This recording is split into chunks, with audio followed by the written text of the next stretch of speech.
Right now, let's show you something else that's amazing. The Coronado area Hotel Del looking beautiful, even though it's dark, clear skies.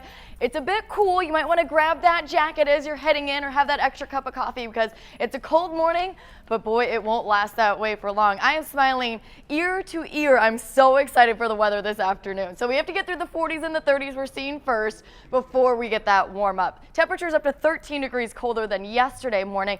Not too bad in Alpine because of those strong winds gusting to 33 miles per hour there. So if you are traveling along the 8 through the Alpine area the next couple of days, do expect to see some difficulty driving, especially for tall vehicles.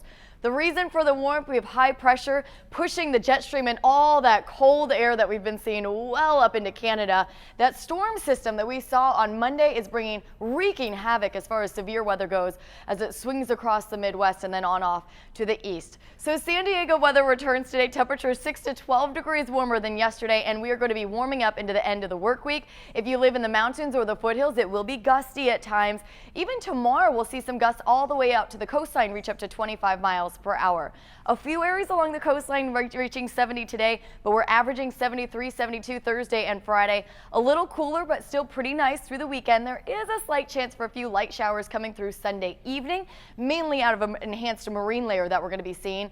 Inland neighborhoods, we're up to 80 degrees on Friday. 70s drop back down on Saturday, but keeping it in the 60s Sunday and Monday before those 70s return. We'll also see some pretty strong winds Sunday and Monday in the mountains and the deserts as a storm system passes by to the north of us.